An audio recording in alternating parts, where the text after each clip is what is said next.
Donc on va passer maintenant à la première session, donc observer, analyser, montrer l'interaction, pratique audiovisuelle. Donc simplement pour l'introduire, donc on va explorer certains concepts clés développés par Jacques Cosnier, mais de manière très simple, mais notamment les concepts qui permettent d'observer, analyser, montrer l'interaction. Donc il y aura 3 interventions de 15 minutes chacune et on vous proposera de poser les questions, de discuter ensemble à la fin de ces 3 présentations. Donc la première, ça sera avec Sarata Manet, qui est étudiante à l'Université Lyon 3 en sciences de l'information et de la communication et qui est stagiaire pour l'ARCI et pour le laboratoire ICAR, qui s'est beaucoup impliquée dans l'organisation de cette journée. Ensuite, on écoutera Justine Lascar et Julien Tibours, donc qui sont tous les deux... et Véronique Traverso, qui sont tous les deux ingénieurs de recherche CNRS, ingénieurs de recherche à ICAR, et donc Véronique qui est directrice de recherche CNRS. Et enfin, Caroline Vincent, donc c'est moi, qui suis maîtresse de conférences à Aix-Marseille Université et qui suis donc trésorière de l'ARCI et membre d'IMPEC. Voilà, je crois que je vous ai tout dit. Et donc, on écoute Sarata.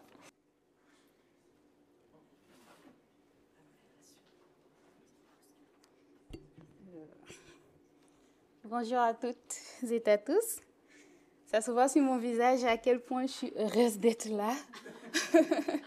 Parce que je vous fais mon plus grand sourire. Je suis très ravie d'être là devant vous tous.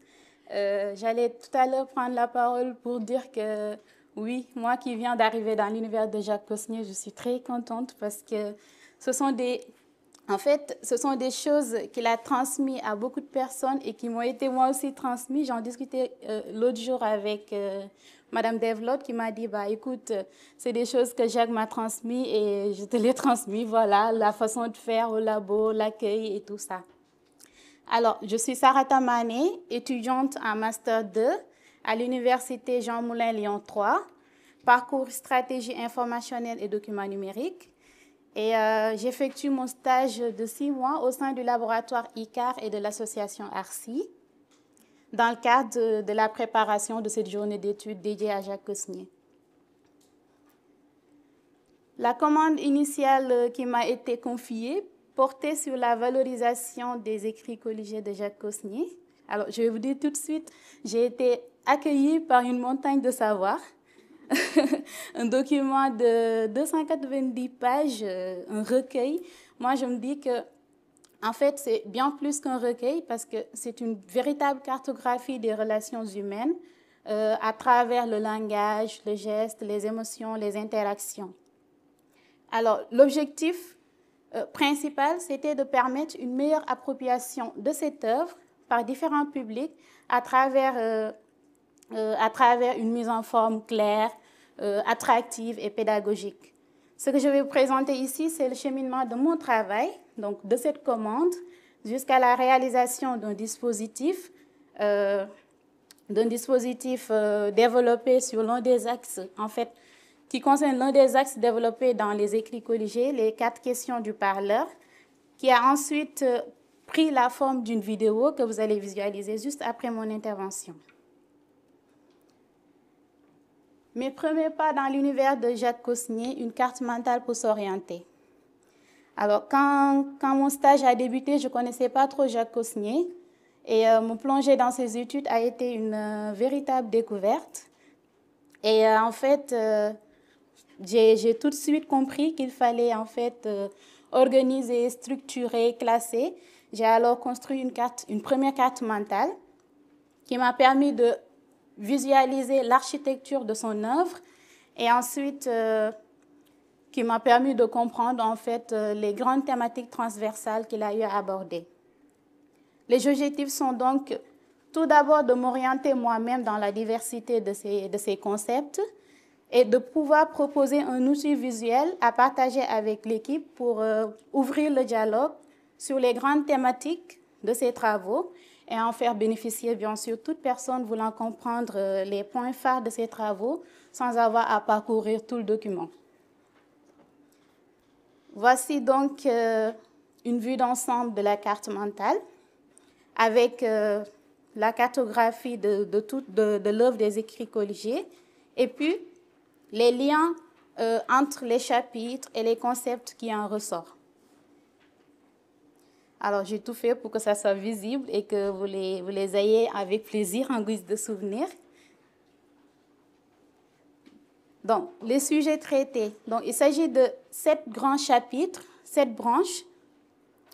L'éthologie des communications humaines, l'éthologie du langage, éthologie clinique, développement des communications, communication non verbale, communication gestuelle des malentendants, émotions et interactions. Ici, il faut comprendre que chaque branche de la carte présente les concepts clés, les objets de recherche et les angles d'analyse proposés par Cosnier. Et cela permet donc de repérer les entrées transversales comme la gestualité, les émotions, la multimodalité et les autres termes qu'il a développés. Alors, j'ai pris comme exemple le premier chapitre, parce que je ne peux pas parcourir tous les chapitres. Et le premier chapitre, l'éthologie des communications humaines, qui est scindé en 3 sous-chapitres, et chaque chapitre est résumé en branches. Donc là, je vais lire rapidement. Introduction à l'éthologie appliquée aux interactions humaines, qui concerne en fait 2 phases. À la première phase, il parle de la définition de l'éthologie et de ses principes fondamentaux. Et puis, à la deuxième phase, il parle de l'application des concepts éthologiques à l'étude des interactions humaines. Le second sous-chapitre, il parle des études du comportement interactionnel, où il a été divisé en 3 sous-chapitres. L'analyse des schémas des communications entre les individus, l'étude des mécanismes de coordination et synchronisation des échanges. Et enfin, il nous parle de l'influence des signaux sociaux, avec, en résumant un peu le rôle du regard et des expressions faciales, l'influence de la proxémie, la distance interpersonnelle sur les interactions, et les effets de posture corporelle et gestes sur la perception sociale. Et ce sera pareil pour tous les autres chapitres des écrits colligés. Alors, ce que la carte permet de visualiser, d'abord les notions qui revenaient souvent comme des fils rouges, la typologie des gestes, l'analyseur corporel, la synchronie interactionnelle, les occurrences entre les termes naturels et naturalistes, l'énoncé total, le cotexte, l'autotexte, la classification de la gestualité conversationnelle, la multicanalité dans la conversation face à face et les fameuses 4 questions du parleur que j'ai ensuite essayé d'approfondir dans un second travail. Donc là, je vous montre en fait le cheminement de cette carte un peu. Il s'agissait déjà de lire les écrits colligés et de marquer les grandes, en fait, les parties auxquelles j'ai vu que c'était vraiment important d'élaborer. Et là, voici, j'en ai fait un tableur. Et ce tableur-là m'a permis de faire la carte mentale, la seconde carte mentale. Alors, dans ce tableau, c'est les notions clés qu'il a abordées, que j'ai eu à noter, et puis voilà. Et là, il s'agissait de mettre la définition de chaque notion, les termes qui sont associés à chaque notion, l'évolution de ces notions actuellement, et puis les citations, les occurrences et les exemples qu'il a donnés dans les écrits colligés pour chaque notion, mais aussi les chapitres dans lesquels on les trouve et les renvois de pages. Donc, ça a été en fait un véritable travail. Il fallait lire, mettre les pages, noter en fait chaque mot, où est-ce qu'on les trouve, pour en fait permettre une lecture plus facile. Et voilà, j'ai fait une carte mentale de toutes les notions. Et après toutes les notions qui est juste en bleu à droite, j'ai fait une carte mentale de toutes les notions. En fait, c'est le tableur qui est représenté en carte mentale. Et puis, bon, puisqu'il y a tellement de notions et chaque notion a tellement de liens, il a parlé de tellement de choses. Je me suis dit, bon, on va se focaliser sur une seule notion et c'est les 4 questions du parleur. Voici donc comment je me suis mise au travail. Là, c'était aller vers le chapitre où il parle des 4 questions du parleur, comprendre c'est quoi les 4 questions du parleur et en donner la définition, les termes, les associations, les citations, les références.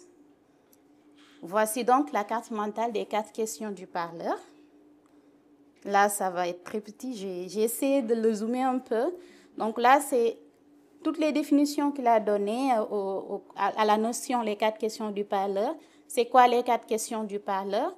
Et comment ce terme évolue? En fait, là, c'était une recherche documentaire que j'ai faite pour voir en fait l'évolution de cette notion actuellement avec l'IA, avec les applications en fait actuelles, l'analyse conversationnelle, le design d'assistants vocaux. Parce que moi, je me dis, Jacques Cosnier, vraiment, c'est une... Voilà, je ne saurais pas le définir. Alors là, c'est les citations, les références précises et les exemples. J'ai jugé nécessaire de reprendre en fait tous les exemples pour garder en fait, être fidèle à son esprit, tous les exemples qu'il a repris et puis les expérimentations qu'il a faites, par exemple dans les métros, dans les musées et tout ça, c'est remis.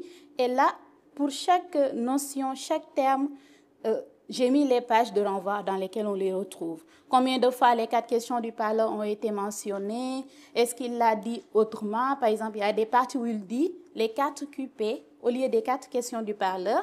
Il y a des parties où il dit les questions interactionnelles au lieu des 4 questions du parleur. Venons-en aux 4 questions du parleur.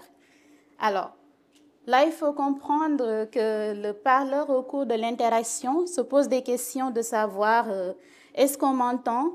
Est-ce qu'on me comprend? Est-ce qu'on m'écoute? Qu'est-ce qu'on en pense? Alors, ces questions suscitent des réactions, des interactions avec son interlocuteur. Et c'est à partir de ces questions qu'il va essayer d'ajuster et de comprendre en fait l'autre et de reformuler en fait son discours. Et là, je vais vous proposer... je vais d'abord vous dire que c'est une lecture des écrits colligés, d'accord? J'en ai fait une carte mentale pour mieux lire, pour comprendre. Et là, je vais vous dire qu'on peut visualiser les 4 questions du parleur en fait sous une autre forme. Alors là, les 4 questions du parleur sous une forme de vidéo, sous une autre forme multimodale, une vidéo pour comprendre l'interaction entre l'écouteur et le parleur. L'attention est un acte de générosité. Merci de m'avoir accordé la vôtre. Je vais remercier, avant de visualiser la vidéo, à toutes les personnes qui m'ont permis d'arriver jusqu'à cette belle aventure. Et je veux citer Mme Elacheni Mabroka, Mme Devlotte Christine, Mme Véronique Traverso, Julien, Sofiane et Tatiana aussi, qui fait partie des acteurs, qui n'est pas là. Je vous remercie tous. Licar, Larcy, tout le monde. Merci.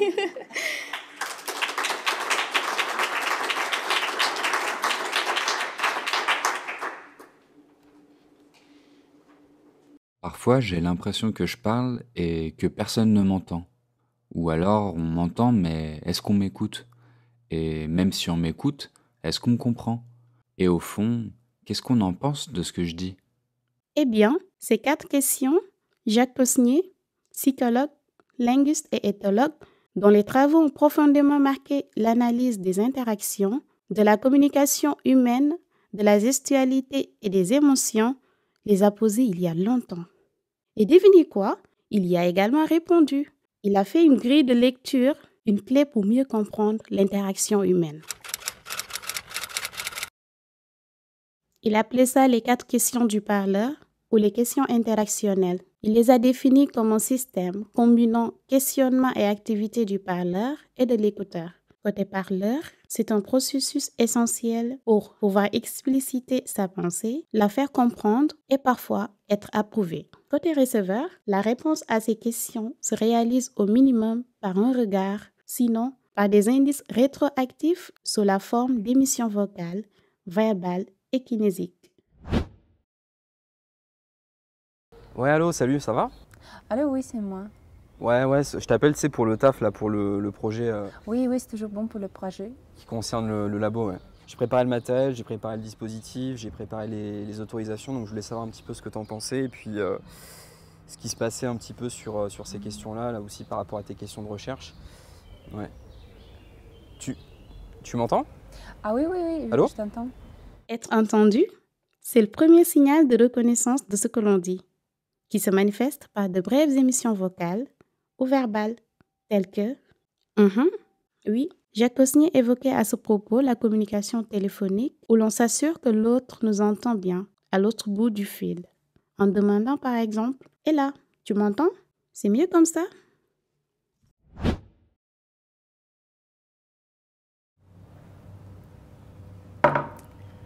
Tu sais, j'étais partie de chez mes parents parce qu'ils ne veulent pas que je sois avec Mathieu.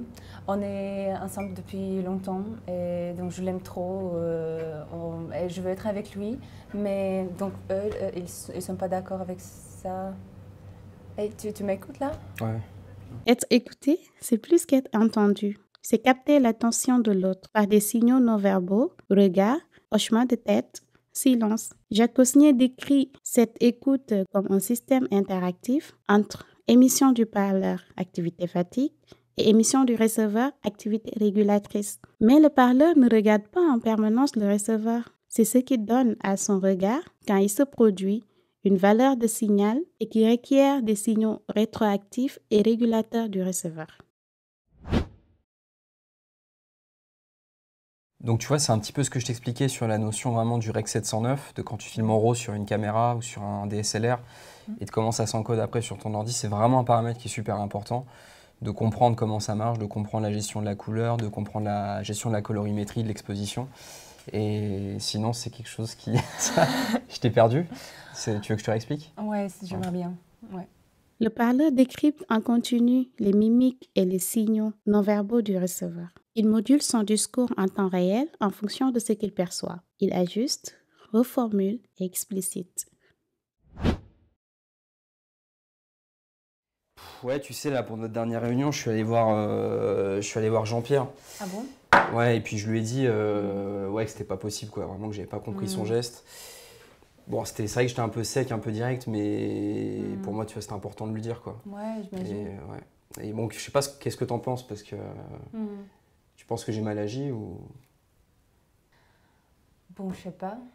La quatrième question est la plus complexe et la plus délicate, car elle touche à nos affects et à nos relations. C'est la question du lien, de l'approbation, de l'écho. Pour Jacques Cosnier, cette question mérite d'être mieux explicitée, car elle nous pousse à aborder les questions d'empathie et de communication affective. On distingue deux types de communication affective. La communication émotionnelle qui renvoie aux états internes, qui se manifeste par des symptômes psychomoteurs et végétatifs. Ces manifestations sont brutes et non contrôlées, tremblements, sueur, pâleur, rire. La communication émotive est le résultat d'une élaboration secondaire, d'un travail qui conduit à des manifestations contrôlées des affects. Cette communication émotive peut varier d'une situation à une autre selon les normes sociales et culturelles. Ces 4 questions, Jacques Cosnier les a formulées pour rendre visible l'intelligence relationnelle de la parole. Aujourd'hui, elles résonnent encore dans chaque conversation, chaque échange, chaque silence. Toutefois, ces questions s'accompagnent de gestes ou de mouvements. Jacques Cosnier a ébauché une grammaire de manifestation de ces questions. M'entendez-vous? Élévation de la tête et du regard du partenaire. Est-ce que vous m'écoutez? Élévation très brève des sourcils sur S, transformée en froncement sur que vous m'écoutez, plus avancée de la tête et regard. Me comprenez-vous? Légère élévation de sourcils sur comprenez, plus avancée et légère inclinaison latérale gauche de la tête. Qu'en pensez-vous? Élévation de sourcils sur quand, plus inclinaison latérale gauche de la tête avec regard, plus sourire sur vous. Le langage est une scène sur laquelle chacun joue son être à travers le regard et l'impression de l'autre. Merci Jacques Cosnier pour ces 4 questions si simples mais si puissantes. Merci de nous avoir transmis l'art d'interroger nos paroles, d'affiner nos écoutes et d'honorer chaque interaction comme un lieu d'intelligence partagée. Merci de nous avoir appris à parler avec attention, à écouter avec présence et à interagir avec sens. Grâce à vous, la parole devient un geste d'humanité.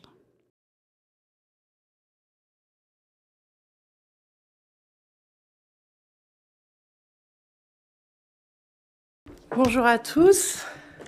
Et on va continuer nous aussi avec une vidéo.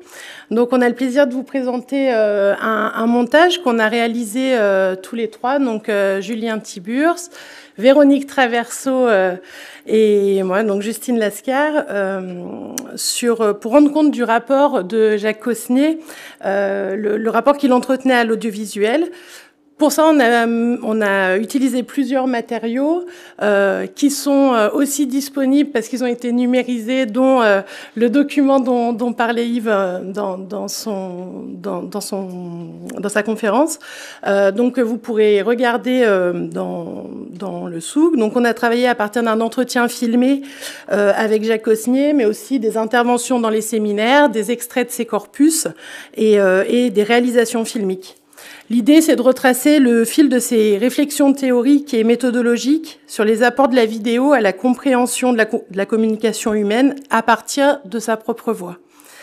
Ces réalisations sont ainsi augmentées de ses propres commentaires au fil du temps sur son propre travail et la collaboration avec d'autres chercheurs en psychologie et en sciences du langage.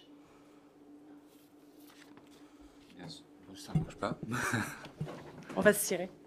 Est-ce que vous m'entendez? Ouais.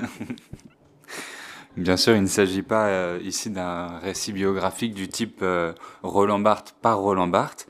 Ce film relève plutôt de notre propre lecture de son travail, d'une mise en saillance des pans qui nous ont paru les plus emblématiques de ses intentions. Nous avons tenté de dégager des gestes scientifiques à l'origine de son recours à la caméra, une continuité de son regard et de sa réflexion. Les choix que nous avons effectués sont non seulement empreints de notre subjectivité individuelle et collective de chercheurs, mais nous les avons aussi pensés en résonance avec l'évolution des travaux du laboratoire Icare, incluant la vidéo au cours de la dernière décennie et avec des réflexions de la CIA, la cellule Corpus Ingénierie Audiovisuelle du laboratoire. Comme vous le verrez, donc notre montage est structuré en deux parties qui rendent compte de ce double objectif.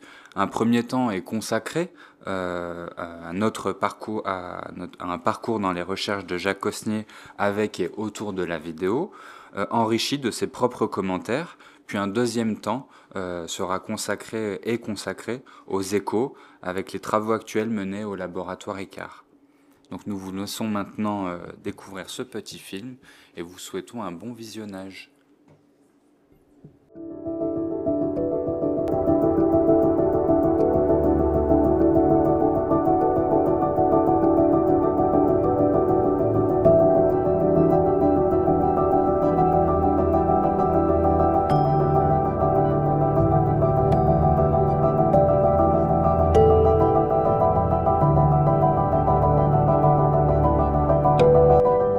Donc, je voudrais commencer l'entretien en vous demandant les mots-clés qui sont représentatifs de votre recherche.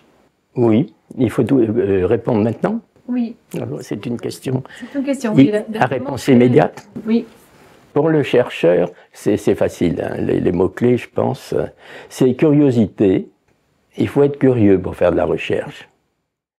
Regarde, observe ce qui va se passer.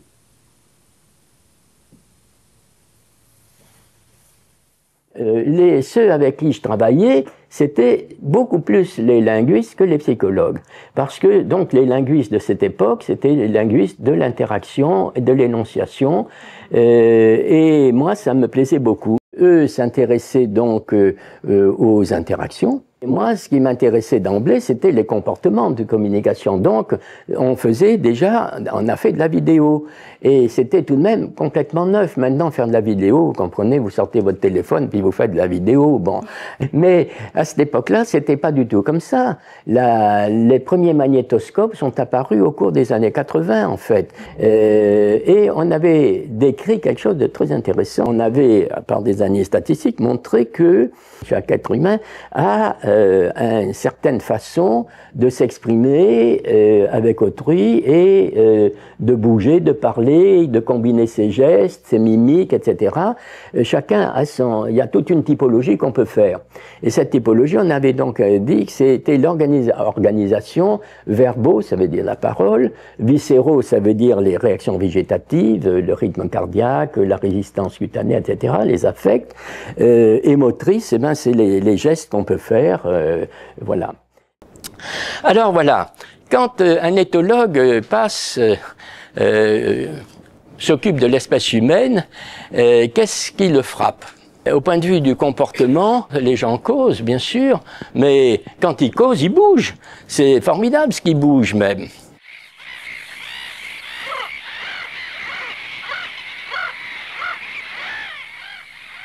Quel tumulte! Ces oiseaux font autant de bruit que les hommes au restaurant. Oui, les hommes aussi font du bruit avec leur bouche. L'espèce humaine est une espèce bavarde, c'est bien connu. Mais as-tu remarqué que cela ne l'empêche pas de bouger? Regarde ces trois personnes. Tu peux deviner celle qui parle, rien qu'à voir celle qui bouge.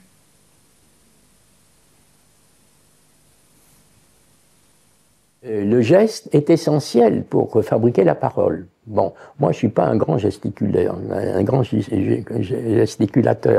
mais je bouge. C'est que si on bouge pas, c'est très difficile, si on bouge pas, vraiment on bouge pas, quoi, d'arriver à parler. Pourquoi? Parce que la mise en mots se fait par une mise en corps simultanée ou qui précède. Et si on empêche les gens de bouger, ça devient très difficile. Alors ici, bien sûr, dans tous ces recueils d'interactions, etc., on se dit, nous, on s'est polarisé sur le geste, en ce sens que tous les spécialistes d'études de la gestualité convergent, heureusement d'ailleurs, sur des classifications à peu près semblables. Alors la mienne a une particularité rare, elle est en français, la plupart sont évidemment en anglais. Moi, le coup du lapin, tu vois, enfin... Tu as dû avoir mal? Oui, enfin disons que c'était pas vraiment le coup du lapin, parce que je serais pas, tu vois, mais... Oui, d'accord. Ça va mieux, quoi. Bien assis, ouais. Et bon, bah, on a fini la soirée à l'hôpital, une demi-heure, 3 quarts d'heure d'attente. Et là? Là, c'est un expressif. Nous en reparlerons. Piqué, t'as pas? Ouais, alors l'hôpital. Oui, alors l'hôpital. Donc, les urgences.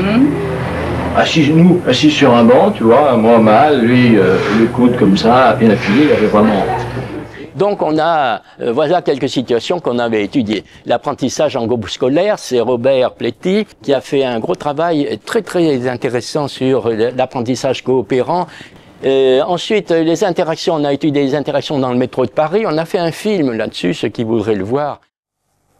Prendre le métro est un acte quotidien d'apparence banale. Envisageons maintenant les échanges au bureau d'information. Échanges au sujet de réclamations et demandes diverses.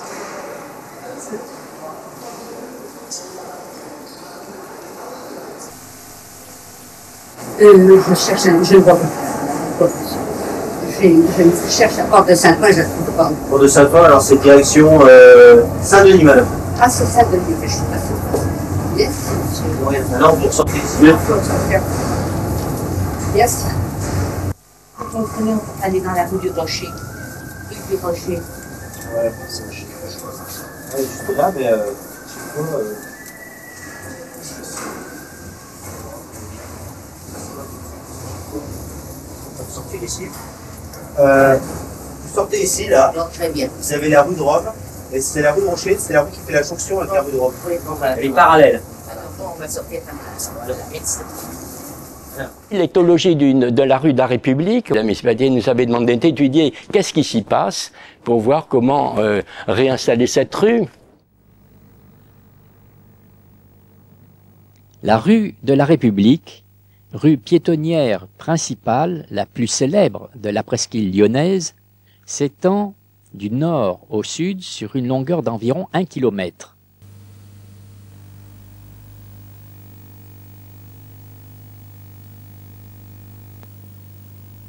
La partie nord, qui débute au milieu de ce trafic des Cordeliers, a des caractères très particuliers en raison du rétablissement provisoire de la circulation automobile. Malgré un pôle d'attraction dans sa partie moyenne, avec un pâtissier, une pizzeria,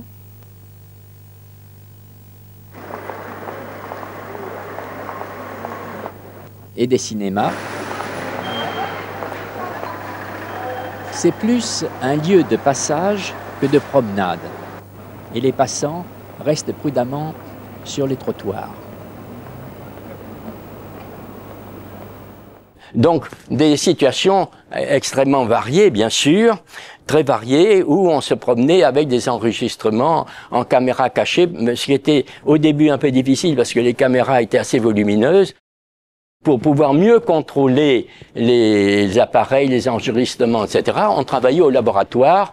Bon, cette image est un peu floue, mais enfin, vous voyez le dispositif. Il y a deux jeunes gens qu'on avait capturés sur le campus, là, mais ils n'étaient pas ensemble quand on les a capturés. On a eu une grande chance, je vais vous dire pourquoi. Et il se trouve que c'était deux jeunes gens qui se connaissaient par ailleurs, qui avaient eu une petite aventure, et donc, ils avaient un vrai sujet de discussion, ce qui a été vraiment très intéressant. Alors, vous voyez le dispositif, bien sûr, pour étudier d'une part les mimiques, et puis en bas, on peut étudier les gestes. OK? Bon, allez. Attends maintenant. Ça m'irrite. Bon. Voilà, nous faisons une enquête sur le vêtement et les jeunes. Nous recueillons ainsi des discussions sur ce thème. Alors, pendant 10 minutes, vous allez vous entretenir librement avec votre vis-à-vis sur le vêtement. Tout ce qui concerne ce sujet peut être abordé en fonction de vos intérêts et nous attachons beaucoup d'importance à vos opinions personnelles. D'accord. Alors, voilà, vous pouvez y aller. Bon. Alors, je vais te poser une première question. Qu'est-ce que tu penses de la mode actuelle? Quelle mode? La mode vestimentaire plutôt, sur la façon de s'habiller des jeunes, des filles, parce que ça concerne plus que moi. Tu crois? Justement, moi je crois que les garçons font très très attention à la façon dont ils s'habillent, oui. Exactement comme les filles. Oui. Et je crois en fait il y a deux catégories, il y a la mode et puis l'anti-mode, qui finit d'ailleurs par devenir une mode aussi. Oui. Alors là, comme nous faisons de ce qu'on appelle l'éthologie compréhensive, ça veut dire que les animaux, une fois que vous les avez enregistrés, vous ne pouvez pas leur demander ce qu'ils pensent et ce qu'ils en pensent. Mais l'espèce humaine, c'est bien qu'on peut leur demander, leur présenter les enregistrements, puis leur dire, bon, allez, on va revoir ça ensemble, puis vous allez dire ce que vous en pensez. On peut arrêter sur image si vous avez eu des émotions particulières, si vous pensez qu'il s'est passé quelque chose. Donc, on peut recueillir des informations. Et là, vous voyez, il y a quelque chose de très intéressant parce que ce que cette jeune femme voit, c'est un moment, justement, où tous les deux étaient en train de sourire en évoquant un truc particulier, et elle échoïse avec cette propre situation. Enfin, ça nous ferait parler de l'empathie, je ne vais pas faire ça maintenant. Voilà, alors, après, ce qui nous a intéressé, justement, c'est ce rôle du corps, que nous avons appelé l'analyseur corporel ou le corps analyseur, c'est-à-dire que si le parleur bouge, l'écouteur, le receveur bouge aussi. Et c'est tout à fait important, c'est-à-dire à l'énonciation, correspond, j'ai utilisé un terme, la dénonciation. C'est-à-dire qu'il y a tout un travail dénonciatif chez celui qui reçoit, et c'est ce que nous appelons donc l'analyseur corporel. C'est-à-dire que on se sert de son corps pour analyser ce qui se passe dans le corps d'autrui. Alors, on pourrait faire des allusions, mais j'ai pas le temps, aux phénoménologues, à Husserl, etc., parce qu'ils avaient déjà décrit ces choses-là, mais aujourd'hui, ça s'est beaucoup précisé, justement. Merci. Au revoir. Le Monde Libération. Est-ce que vous vendez des petits rasoirs qui se jettent? Oui, c'est ça. Attendez, peut-être là-dessus. Ah, bah voilà, c'est ce que je voulais. Eh bien. Le jetable, 4,50. Alors 9,40.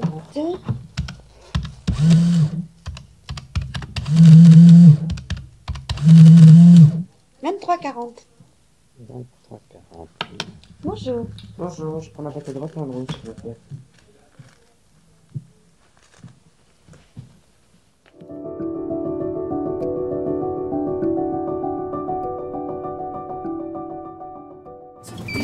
Prośba. 2 € s'il vous plaît. Tadam. Tadam. Tadam. Merci. Tadam, tadam. Je vous en prie. Tout est là. Merci. Bonne soirée.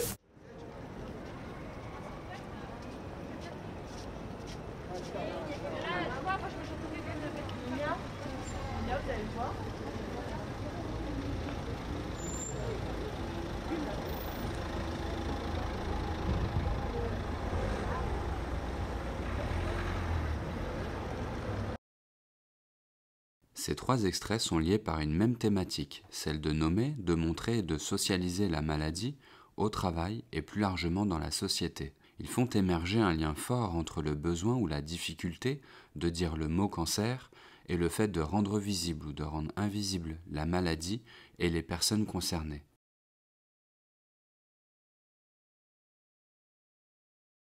On peut encore de déplacer. Attends, Juliette, tu peux regarder là comment ça marche? Ou sinon, si elle se retrouve comme ça. Maintenant?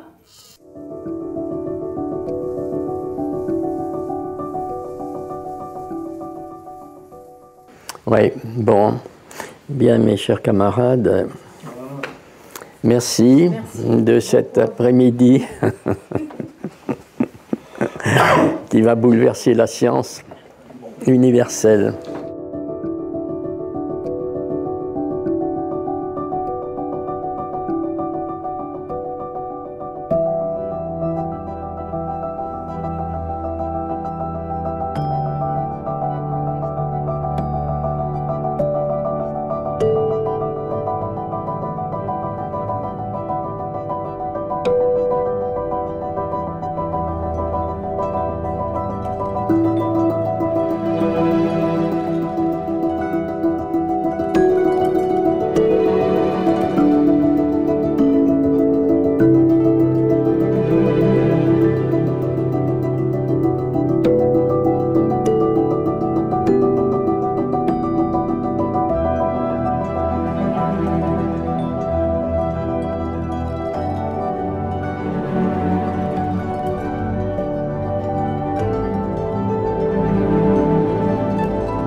Donc pour la dernière intervention de ce matin, j'espère qu'il vous reste de l'attention à m'accorder avant qu'on fasse une longue pause. Je vais vous parler de l'éthologie compréhensive et comment on a fait le lien aujourd'hui avec le collectif IMPEC avec l'éthologie visuelle réflexive. Donc je vais aborder ces concepts de la façon la plus simple possible, ne vous inquiétez pas. Mais simplement aussi pour dire, je l'ai un peu dit tout à l'heure, que donc Jacques Cosny, je l'ai connu dans mon travail de doctorat, donc qui date de 2007 à 2012. Et donc j'ai eu la grande chance qu'il fasse partie de mon jury de thèse. Et également parce que avec Christine, donc je fais partie de l'association ARCI. Mais également parce que je l'ai aidé à numériser tous les articles et ses écrits pour donc faire les écrits colligés. Et donc j'ai pu passer beaucoup de temps chez lui, avec lui, à trier ses affaires, à numériser ses schémas, etc. Donc c'était vraiment des très très bonnes expériences pour moi. Question du parleur. Vous m'entendez bien? J'ai l'impression que ça résonne. Ça va? Ok. Donc sur la photo, là, on voit, donc c'est un des colloques IMPEC sur une croisière festive dans le cadre du colloque. Et sur la photo d'en dessous, donc vous avez eu, grâce à la vidéo précédente, un petit aperçu donc, de ce dont je vais vous parler du projet. et donc où il y avait des robots, beaucoup d'écrans, etc. Et là, donc c'est Christine qui m'a fourni cette photo. On voit le petit écran, le petit téléphone de Jacques Cosnier, donc son téléphone de vieux, comme dit Christine, donc qui avait très peu de fonctionnalités, quoi, mais avec son appareil photo très pixelisé qui prenait des photos de la situation, donc qui s'arrêtait jamais de recueillir des données et de s'intéresser à ce qui se passe. Voilà. Donc, je vais dans un premier temps définir, donc de façon simple. Je prends des précautions parce que je sais qu'il y a des spécialistes. Donc, j'ai fait quelque chose de vraiment vulgarisé, on va dire. Donc, l'éthologie est compréhensive. Enfin, pour montrer ensuite comment donc, le collectif Impact a poursuivi ce travail. Donc, sur la capture d'écran ici, et vous voyez une captation sauvage de Jacques Cosnier donc dans la rue de à Montpellier, sur celle-ci. Donc, il observait comment les gens indiquaient les chemins, enfin, comment s'orienter dans la rue. Et donc, avec des caméras dissimulées, ce qui serait plus possible aujourd'hui. Et donc, qu'est-ce que c'est que l'éthologie compréhensive? Qu'est-ce qu'il y a de novateur dans cette façon de capter des données? Donc, l'éthologie, ça vient de l'étude du comportement animal dans son écologie naturelle. Et en fait, ce qui est important de comprendre dans cette définition, c'est surtout le fait que ça soit dans son écologie naturelle. Puisqu'auparavant, on étudiait plutôt les comportements animaux de manière provoquée, en laboratoire, en fait, des comportements en réaction à ce que le chercheur créait dans la situation pour l'animal. Alors que là, on va étudier l'animal, donc y compris l'humain, dans son écologie naturelle, dans un contexte où c'est le chercheur qui vient et pas l'inverse.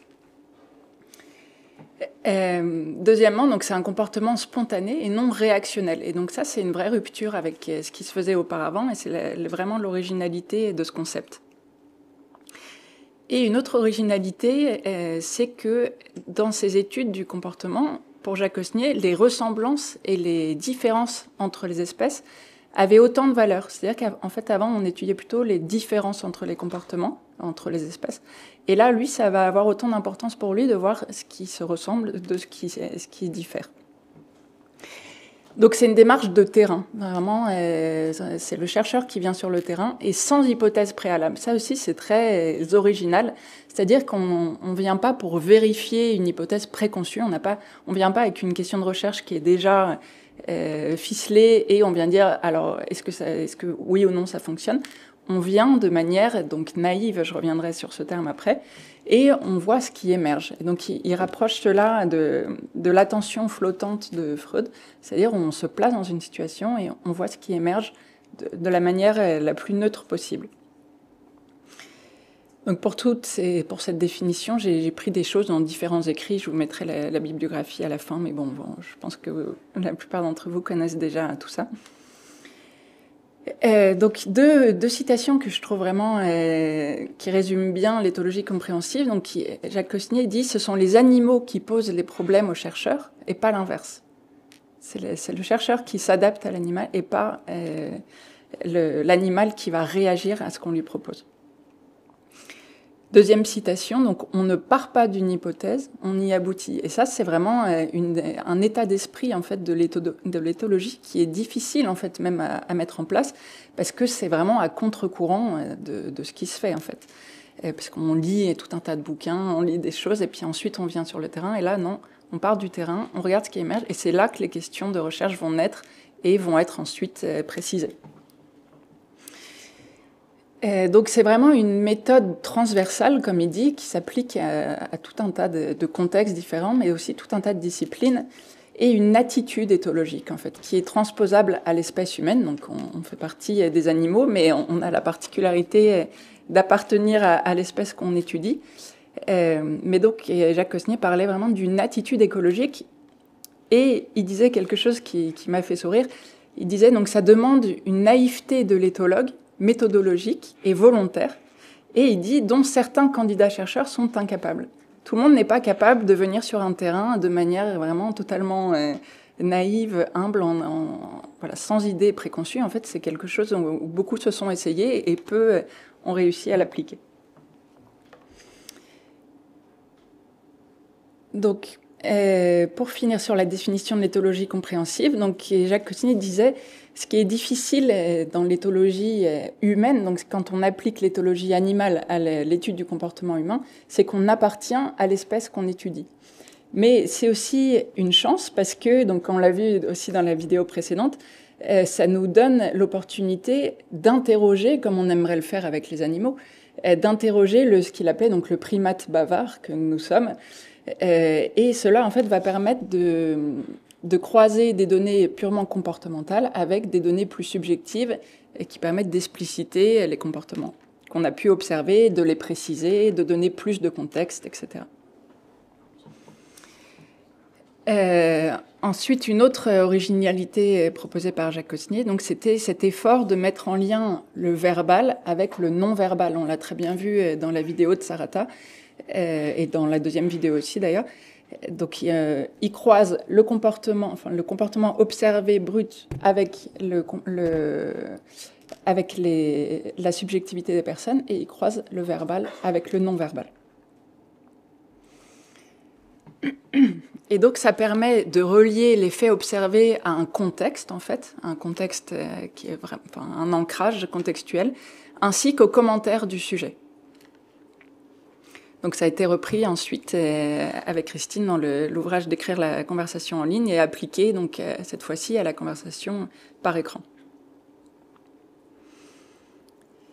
Donc, si je devais juste vous donner une seule définition, mais bon, voilà, je vous laisserai lire et relire les écrits de Jacques Cossigny. Donc, l'observation directe de comportements vécus dans l'ici et maintenant, donc direct, c'est-à-dire pas en laboratoire, de façon, puis ensuite on va regarder. Là, l'éthologue est présent sur le terrain, des comportements vécus ici et maintenant, donc contextualisés sur le terrain, en prenant en compte les événements interactionnels autant que les aspects et les processus empathiques. Alors, maintenant, je vais faire le parallèle avec le projet Présence numérique. Donc, le projet Présence numérique, c'est en fait un séminaire de recherche qui avait lieu ici à l'ENS de Lyon, qui était porté qui est toujours porté par Christine Devlotte, pardon. Et en fait, au fur et à mesure des années, donc c'était un séminaire doctoral, et puis les doctorants sont devenus des chercheurs, des chercheuses juniors, des maîtres de conférences, etc. Et en fait, on s'est un peu disséminé en France et dans le monde. Et donc, il a fallu créer des nouvelles façons de pouvoir continuer à interagir ensemble de façon fluide et facile, entre guillemets, et donc avec des participants qui étaient à Londres, qui étaient en Chine, qui étaient à Caen, à Aix-en-Provence et à Lyon. Et donc, on a créé toute une écologie, un environnement pour continuer à interagir ensemble. Et puis, puisque, en plus, on s'intéresse aux interactions multimodales par écran, ça nous a fait très plaisir, en fait, de mettre en place tout cet environnement. Et donc, on s'est dit, en fait, on a envie de l'étudier, on a envie de pouvoir s'y intéresser, l'analyser. Donc on a non seulement mis en place ce dispositif parce qu'on en avait besoin, mais on a choisi aussi de l'enregistrer et de pouvoir l'analyser, sachant qu'on était donc à la fois les chercheurs et les sujets. Donc pour vous expliquer un petit peu plus le contexte, donc on s'est intéressé en fait à un corpus de 10 séminaires où à chaque fois il y avait une dizaine de participants, donc en 2016-2017, donc c'est important de se rendre compte que c'était avant le Covid, donc la visioconférence n'était pas aussi banale qu'actuellement, il n'y avait pas encore Zoom, etc. On se servait d'Adobe Connect à cette époque, et d'autres dispositifs donc on a testé, donc il y avait des personnes qui étaient en présentiel à l'ENS de Lyon, et puis d'autres personnes qui étaient donc en France ou à l'étranger, soit par Adobe Connect, donc en visioconférence, soit par des robots de téléprésence donc, qui utilisaient Skype, donc feu Skype. Et donc il y avait des robots mobiles, des robots immobiles, enfin, des écrans projetés, etc., tout un tas d'écrans. Et donc, ce qu'on a voulu recueillir, c'était à la fois des données vidéo, donc in situ pour chaque participant, donc pas seulement les personnes en présentiel, mais également, donc par exemple ici, la chercheuse est à Caen, mais on a également filmé son environnement physique, et puis l'environnement donc du point de vue donc en fait, de chaque participant. Voilà, ça crée une situation assez complexe. J'espère que vous arrivez à me suivre. Donc, on a voulu étudier à la fois les situations... enfin bon, voilà, en prenant le point de vue des différentes personnes. Et également un autre élément de contexte, donc dans ces séminaires, il y avait un temps de présentation et un temps de discussion à chaque fois, donc on a voulu capter également. Donc il a fallu créer une méthodologie spécifique, assez complexe, et on s'est donc inspiré de l'éthologie compréhensive, vous l'avez compris. Autre particularité du séminaire IMPEC, c'est qu'on est donc un collectif très interdisciplinaire, puisqu'on a des personnes en analyse interactionnelle, des personnes qui s'intéressent à la phénoménologie, aux sciences de l'information et la communication, aux sciences du langage, etc. Donc avec vraiment un métissage des méthodologies et des approches. Donc on s'est inspiré de l'éthologie compréhensive pour faire émerger ce qu'on a appelé ensuite donc une éthologie réflexive visuelle. Est-ce que c'est ce que je vais vous expliquer maintenant en quelques mots. Donc pourquoi l'éthologie réflexive visuelle? Donc déjà vous pouvez voir qu'on avait de très nombreux artefacts donc, qui servaient à la fois à la communication mais également à la captation. Donc c'est une des originalités, c'est qu'en fait, tous les dispositifs que vous voyez encadrés, donc des micros, des caméras, servaient à la fois entre nous pour interagir, mais également pour enregistrer ces données, qu'on puisse les analyser par la suite. Donc un dispositif qui était quand même très omniprésent et qui prenait beaucoup de place. Donc l'originalité de notre méthodologie, c'est qu'elle porte sur des données d'interaction vidéo, mais qu'elle est appliquée à soi-même, c'est-à-dire qu'on est les chercheurs présents dans cette situation sont à la fois ceux qui interagissent ensemble sur le sujet des interactions multimodales par écran, mais sont également ceux qui filment, qui enregistrent et qui vont visualiser et analyser. Donc vous comprenez à présent le terme d'éthologie réflexive, visuelle. Donc cela intègre des avantages et des limites du fait que donc l'éthologue et son sujet se confondent. Donc, par exemple, pour les entretiens, eh bien, on conduit des entretiens à propos de personnes qui ont vécu la même situation que nous et qui ont la même ambition d'analyse des comportements que nous. Donc, c'est à la fois un avantage, mais un inconvénient du fait qu'on ne parle pas à quelqu'un de neutre et qu'on parle en plus de nos collègues proches. Et deuxièmement, pour la gestion des artefacts et la gestion vraiment du biais que crée toute situation d'enregistrement, eh bien là, c'est nous qui choisissions ces artefacts, où les placer, etc. Donc c'est à la fois un avantage et une limite pour les chercheurs. Donc vous avez pu voir un extrait tout à l'heure avec ce qu'ont présenté Véronique, Julien et Justine, de la captation, ce que ça représentait. En fait, donc non seulement vous avez vu tous ces artefacts qui vont capter, mais ensuite, en fait, il faut les synchroniser les sons, les images, et pouvoir comprendre toute la complexité de ce qui se joue pour chaque personne qui a un point de vue différent sur la situation. Et donc, la cellule Corpus Complex, qui était l'équipe dirigée par Justine, Julien Gachet, et j'ai oublié de dire Oriane Dujour aussi, j'ai vu dans la diapo d'avant, mais bon. Oui, bon, vous pouvez retenir Justine Lascar parce que le reste de l'équipe est mouvant, mais donc c'est Justine qui a orchestré tout ça. Et donc, en fait, pour nous, les capsules vidéo, enfin les données vidéo ensuite qu'on avait, donc ça c'est un seul écran, c'est pas c'est 4 écrans, mais je veux dire qu'on voyait ces 4 vues simultanées pour pouvoir revisualiser et rejouer cette multimodalité pour l'analyser. Et je vous montrerai un exemple juste après. Mais donc, c'était un choix de se servir de la vidéo à la fois pour recueillir les données, mais également pour les analyser et pour illustrer des phénomènes interactionnels. Donc, je vais vous montrer un exemple plus concret. Mais en fait, pour vous dire qu'avec ce matériau audiovisuel, on a voulu apporter en plus un aspect donc sémiotique et narratif que je vais vous montrer à présent. Hop. Donc, je vous montre un exemple. J'espère que le son va fonctionner. Non.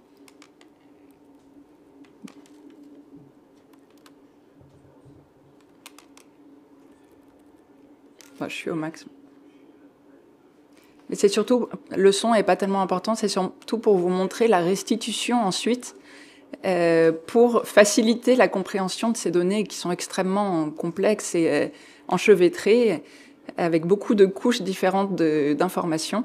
Et donc, les capsules présentent déjà une analyse, un apport, au lieu de juste les données brutes. Donc, on va superposer, enfin, montrer les images côte à côte, zoomer, mettre des sortes de didascalies pour dire... Là, il faut regarder le chat, voilà, pour guider l'attention de la personne qui regarde la capsule. Donc là, vous voyez que cette personne qui est là est également là, donc sur un robot mobile. Donc là, c'est sur la gestion d'un problème technique. On essaye de régler pour que les personnes à distance puissent entendre. On se rapproche du micro. Et donc pour les personnes à distance, sur Adobe Connect, donc elles entendent à présent mieux. Et par contre, Amélie qui est sur le BIM est coincée entre les deux tables. Vous voyez la gestion des micros, des caméras, les signalements des bugs, comment l'intelligence collective se met en place pour régler les problèmes, quelle chaîne se crée entre les personnes à distance, les personnes en présence des artefacts.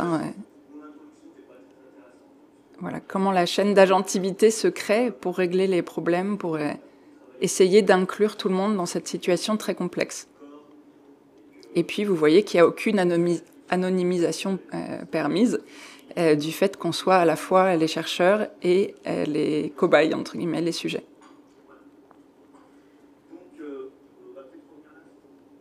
Voilà. Hop.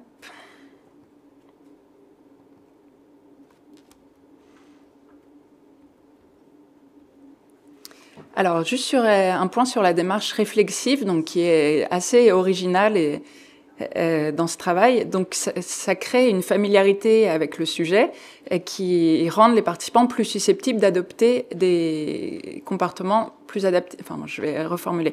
Le fait qu'on soit des chercheurs qui s'intéressent aux interactions multimodales par écran, forcément, on va sans doute pas réagir de la même manière qu'un public non averti et qui connaîtrait pas la visioconférence ou les signaux faibles ou forts pour voir quand quelqu'un n'est plus, vous voyez, les questions du parleur, est-ce qu'on m'entend, est-ce qu'on me comprend, etc. Ben, comment inclure tout le monde. Donc nous, c'est notre travail de tous les jours d'analyser ça, donc forcément, on est un public plus averti. Donc je vous ai dit qu'on avait des données comportementales et des données d'entretien de questionnaires, donc dans le respect de la démarche éthologique, et ça fait que la neutralité de l'intervieweur, évidemment, est toute relative, puisqu'on s'intéresse à ce qu'on a vécu avec nos collègues proches, et puis il y a toute cette question de la préservation des faces et de la bonne relation socio-affective du groupe, qui fait que forcément on ne peut pas s'exprimer de la même manière que si c'était anonyme avec quelqu'un qu'on ne connaît pas. Par contre, du point de vue des aspects éthiques, donc du droit à l'image, d'utilisation des vidéos, ça a rendu cette étude faisable parce qu'on a tellement pris de données sur chaque personne, sur ce qu'il dit, sur ce qu'il écrit, sur ce qu'il pense, etc.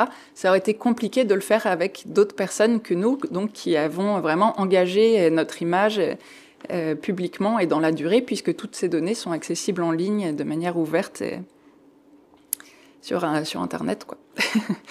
Donc, l'exposition de soi dans un tel dispositif était très forte. On ne peut pas contrôler tout ce qu'on dit, tout ce qu'on pense. C'est des situations qui parfois sont assez stressantes, où il faut savoir réagir dans l'urgence. Il n'y a pas d'anonymisation. Et les personnes qui vont nous lire, c'est notre propre communauté professionnelle. Donc, il y a vraiment cette impression, parfois, d'étrangeté, de se voir dans les écrits des autres, un effet d'intrusion et vraiment de donner son corps à la science.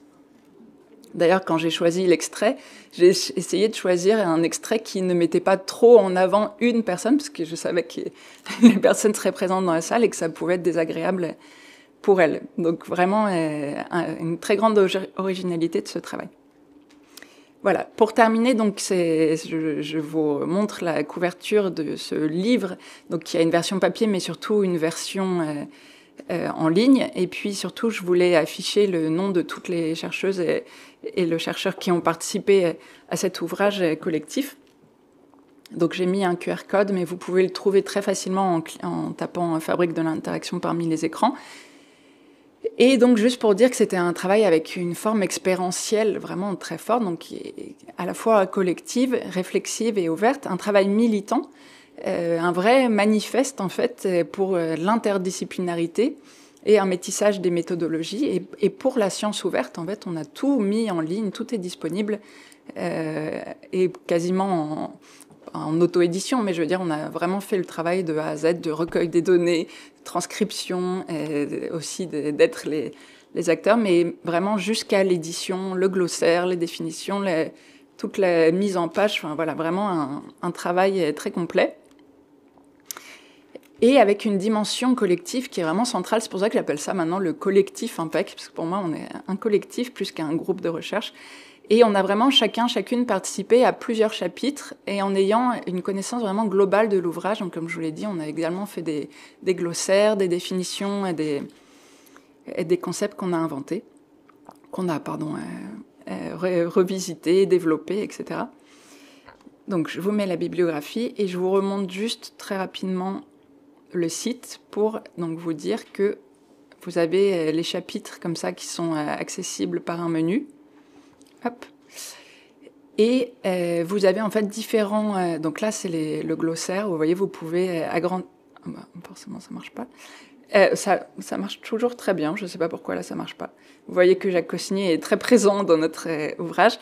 Et donc, avec en fait des différents niveaux de lecture. C'est-à-dire que si vous voulez aller plus loin, vous avez on a fait 3 niveaux de lecture pour aller plus loin. Et vous avez énormément de capsules vidéo. Donc vraiment, c'est ce que j'ai essayé de vous dire sur ce travail visuel. Hop, je vais prendre celui-là. Pour les capsules vidéo qui servent à la fois au recueil des données, mais aussi vraiment à l'analyse visuelle. Voilà, bon, je vous laisserai regarder si ça vous intéresse, ce travail. Je vous remercie.